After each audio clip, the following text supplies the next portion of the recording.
자, 이제 개장이 임박했으니까 기업 얘기를 조금 더 많이 해봐야 될 것 같습니다. 애널리스트 코너고요.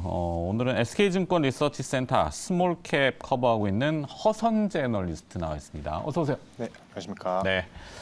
자, 기업을 봐야 되겠습니다. 어떤 기업인가요? 네, 오늘은 먼저 애니플러스에 대해 말씀드리도록 하겠습니다. 애니플러스? 애니플러스는 뭐 어떤 기업이죠? 네, 애니플러스 같은 경우는 이 일본 애니메이션을 국내 그리고 아시아로 전문적으로 유통하고 있는 이 종합 콘텐츠 업체라고 봐주시면 될 것 같습니다.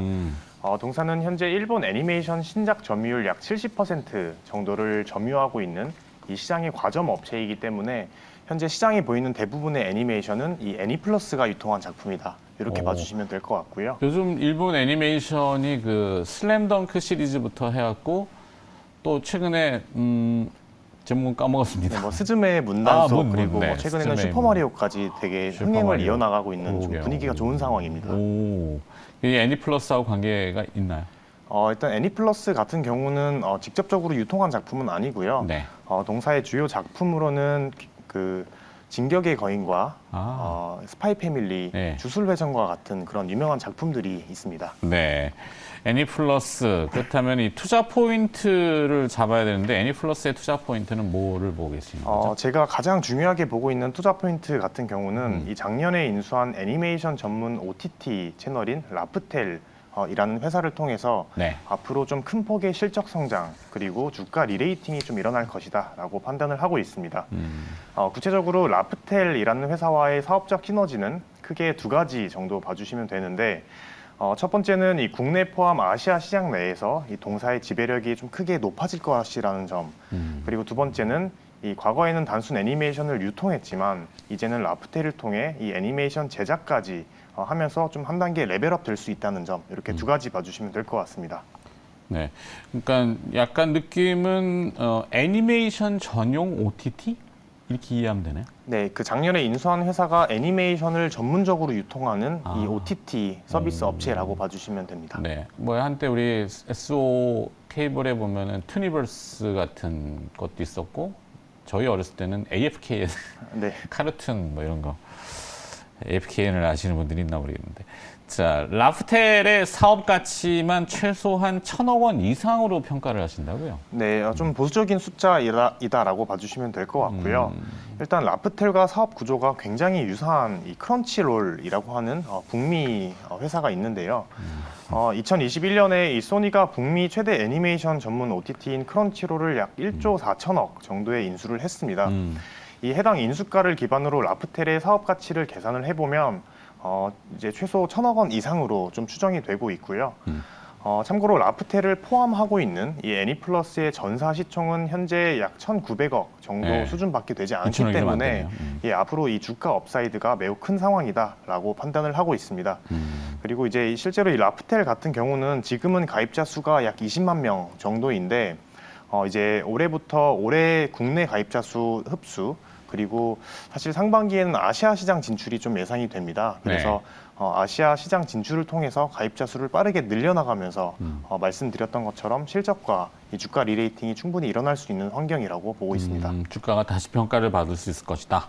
실적 전망하고 투자 전략을 그러면 어떻게 보면 좋을까요? 네, 애니플러스는. 우선 애니플러스 같은 경우는 사실 실적이 굉장히 안정적으로 성장하고 있는 업체이고요. 그렇기 때문에 올해도 실적이 꽤나 좋을 것으로 추정을 하고 있습니다. 올해 예상은 한 75%?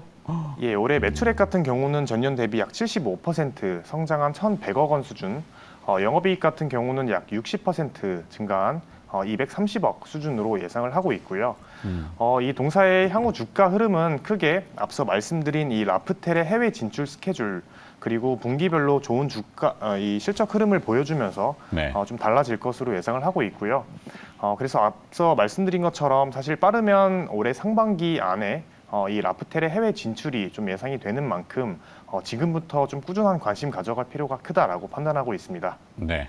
뭐 기업이 항상 다 좋은 것만 있을 수는 없잖아요. 애널리스트 나오셨으니까 리스크 요인이라고 돼서 뭐 고위험 고수익을 추구하시는 위험이 있더라도 내 수익만 크면은 감당할 거야라고 하시는 공격적인 투자자분도 있으시고 하지만 그래도 리스크 요인은 좀 점검해 주시면 좋을 것 같은데.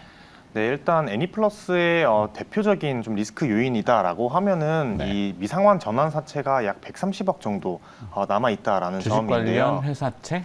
네, 그렇죠. 주식으로 CB가 한 전환될 수 130억, 예, 맞습니다. 그래서 요 CB가 이제 잠재적 매도 물량, 즉 이제 오버행 잠재 매물, 이슈가 좀 오버행. 발생할 수 있다라고 봐주시면 되는데, 네. 그런데 저는 사실 크게 그렇게 문제될 것이다라고 보고 있지는 않습니다. 그 그렇죠. 이유는 일단 미상환 전환사채 130억에 대해 회사가 약 100억 원 정도의 콜옵션을 갖고 있기 때문에 조기 상환을 할 수 있는. 네, 그래서 사실 이 정도 물량은 시장이 풀리지 않는 물량이다라고 봐도 무방할 것이다라고 판단을 하고 있고요. 그렇죠. 그러니까 주식으로 전환되기 전에 내가 갚아버릴게 이자하고 같이. 맞습니다. 네. 그래서 이렇게 콜옵션이죠. 그리고 100억. 네네. 그리고 중요한 점은 사실 애니플러스가 앞서 말씀드린 것처럼 이 신사업 추진을 위해서 이 CB를 발행을 했는데 사실 애니플러스 같은 경우는 2020년에는 매출액 160억 정도 하던 조그만 이 애니메이션 유통업체였습니다. 네. 하지만 앞서 말씀드린 이런 시장에서 자금 조달을 통해서 굉장히 큰 사업적 시너지가 예상되는 기업들을 잘 인수했고 결과적으로 이제 올해 매출액 1,000억 원대를 돌파할 것으로 예상이 되고 있고요. 네. 그리고 실제로 지금 EPS나 영업 현금 흐름 또한 매년 꾸준하게 좀 좋아지고 있기 때문에 이 자금 조달을 굉장히 잘 활용해서 성장하고 있는 업체이다라고 봐주시면 될 것 같습니다. 네. 자, 애니플러스를 좀 빠르게 살펴봤고 기업 하나 더 가볼까요? 어떤 기업입니까? 네, 다음 기업은 이제 액트로라고 하는 액트로? 회사인데요. 네, 액트로 같은 경우는 이 카메라 모듈용 액추에이터를 좀 전문적으로 제조하고 있는 업체이고 네. 현재 고객사는 삼성전자입니다. 그래서 지금 삼성 갤럭시 시리즈의 동사의 제품이 대부분 좀 탑재가 되고 있다라고 봐주시면 되고 이 액추에이터가 뭐냐라고 하면은 이 액추에이터 같은 경우는 이 카메라 모듈 안에 있는 렌즈를 좀 자동으로 조정해서 이 초점과 흔들림을 보정해주는 이 핵심 부품이다라고 봐주시면 될 것 같습니다. 뭐 요 렌즈가 이렇게 왔다 갔다 해야 되는데 이제 카메라 뭐 하여튼 그게 얇으니까 뭐 이 방법이 있죠. 네. 액트로의 투자 포인트는 뭔가요? 네, 지금 액트로에 주목해야 되는 이유는 사실 액트로가 2018년 상장하고 나서 매해 한 해도 빠짐없이 실적이 감소를 했습니다. 하지만 이제 올해부터 바로 이 실적 반등이 시작되기 때문에 네. 지금부터 좀 관심 가질 필요가 크다라고 판단을 하고 있고요. 이게 단순 회복 수준을 넘어서서 앞으로 좀 본격적인 실적 성장 국면에 진입을 할 걸로 예상을 하고 있습니다.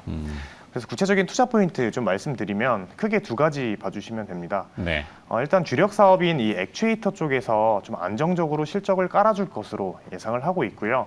이제 여기에 최근에 신사업으로 추진하고 있는 이 검사 장비 그리고 2차 전지 소재 사업을 통해 앞으로 좀 큰 폭의 이익을 붙여나갈 것으로 좀 예상을 하고 있습니다.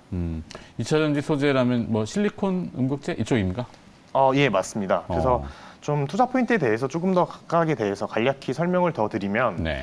일단 먼저 말씀드린 검사 장비 같은 경우는 이 액추에이터 검사 장비 그리고 반도체 이 패키지 검사 장비 두 가지로 나눠진다라고 봐주시면 될 것 같고요. 이 2차 전지 소재 사업 같은 경우에는 이 실리콘 음극재를 코팅하는 이 그래핀 코팅 사업이라고 봐주시면 될 것 같습니다. 그래서 이제 이러한 사업들이 잘 된다라고 했을 때 각각 최대 매출 약 500억 정도, 세 개 합쳐서 약 1,500억 정도의 기존에는 없던 이 신규 매출이 좀 발생할 걸로 예상을 하고 있고요. 네. 중요한 포인트는 사실 이 해당 검사 장비의 수익성은 동사의 주력 제품인 액추에이터 대비 마진율이 약 5배 이상 좋기 때문에 그동안 단점으로 꼽혀왔던 동사의 저마진 구조가 올해부터 좀 해소가 되지 않을까라고 예상을 하고 있습니다. 네. 자, 오늘 두 개의 기업을 들어봤습니다. 애니플러스, 그다음에 액트로, SK증권 리서치 센터 스몰캡 커버하고 있는 허선재 애널리스트가 수고를 해주셨네요. 고맙습니다. 네, 감사합니다.